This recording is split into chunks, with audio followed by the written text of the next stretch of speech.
Bonjour à tous. Alors bienvenue dans ce nouveau tutoriel où nous allons apprendre à appliquer des ombres portées et des effets 3D sur du texte ou n'importe quel élément. Donc ici on va refaire le logo Santa Cruz.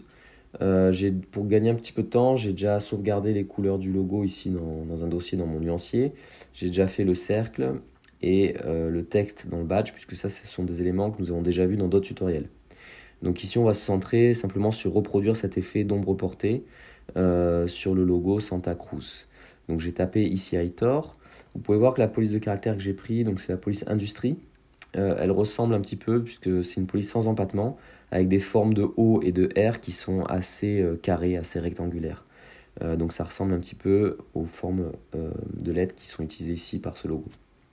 Alors, le premier truc que je vais faire, c'est que je vais appliquer une couleur de plein de contour, puisqu'ici on voit qu'il y a un contour noir. Donc, on va faire comme pour le tutoriel Lego. On va appliquer ici une couleur de fond que j'ai sauvegardée au préalable jaune, et ici une couleur de contour noir. Et ma couleur de fond, je vais la mettre dessus le contour, et le contour, je vais venir augmenter sa taille à 5 points. Voilà. Ensuite, vous pouvez voir que le texte il est ici incliné. Donc je vais aller dans le menu transformation et je vais appliquer un angle de 15 degrés à Aitor pour reproduire en fait cette inclinaison. Et puis finalement, il va me rester donc cet effet d'ombre portée à appliquer. Et puis cet effet de rotation. Donc pour la rotation, je me mets simplement ici, hop, je viens tourner comme ça mon texte.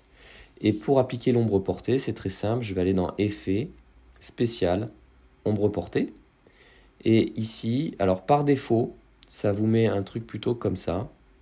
Ça vous met une ombre un petit peu diffuse comme ça, avec un effet de flou et avec une opacité plus faible. Ça, c'est le réglage par défaut d'Illustrator. Pour avoir une ombre pleine et noire comme ça, vous mettez l'opacité à 100%. Et vous mettez 0 effet de blur et ça va reproduire cette ombre noire pleine. Vous pouvez ici mettre normal ici dans le mode d'opacité. C'est possible de changer la couleur de l'ombre portée. Donc si je veux mettre une ombre portée rouge, c'est possible, mais ici elle est bien noire. Donc on va garder le noir. OK. Et ensuite ici ces valeurs vous permettent de régler la position de votre ombre par rapport à votre texte. Donc moi il faut que je vienne la coller. Donc vous avez un axe Y, un axe X qui vous permet de régler la position. Ici, on veut qu'elle soit collée. Donc 4 pixels en X et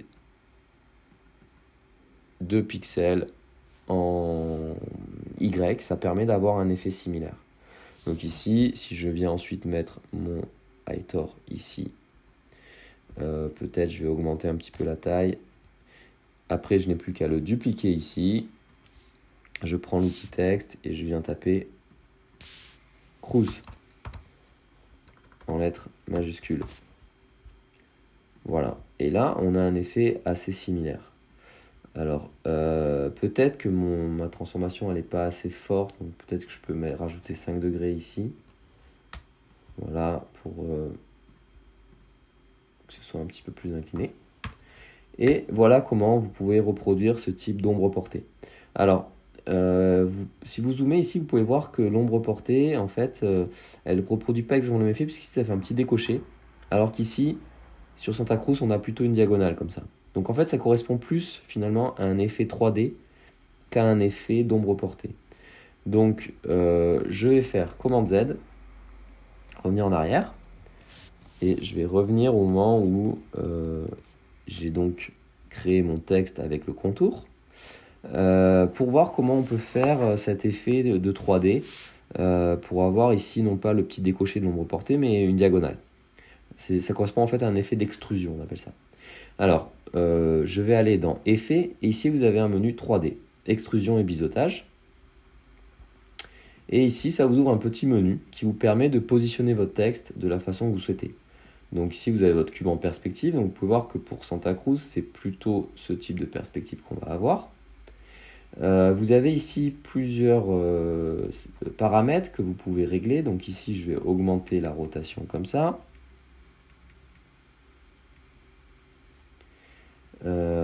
Et je vais augmenter...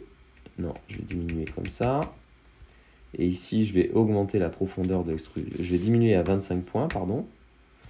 Voilà. Alors, à tout moment, je peux réouvrir ce menu pour changer les settings. Vous avez vu qu'ici, il y a une espèce d'ombre qui s'est mise sur ma couleur jaune.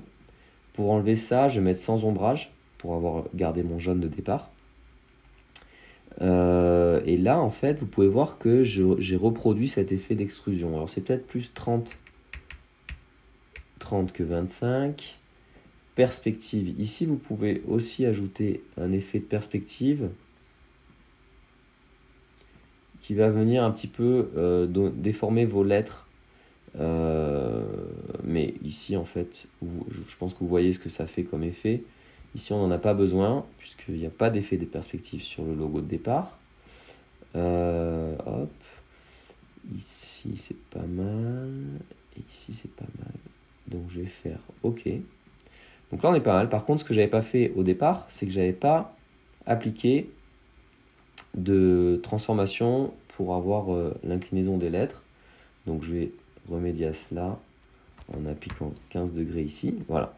Et là, vous pouvez voir que j'ai réussi à faire quelque chose qui est vraiment très proche comme effet de l'effet qu'on a sur le logo Santa Cruz.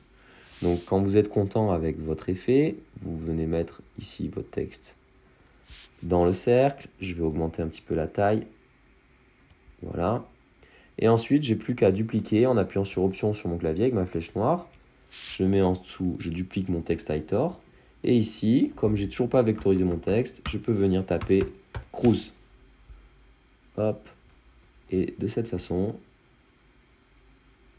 j'ai reproduit. Je n'ai pas à refaire tous les réglages. Je suis certain d'avoir exactement le même réglage que sur mon texte de départ. Ici, je peux encore augmenter un petit peu la taille pour que ça vienne un petit peu dépasser comme sur le logo de départ. Et voilà comment vous pouvez faire ce type d'effet.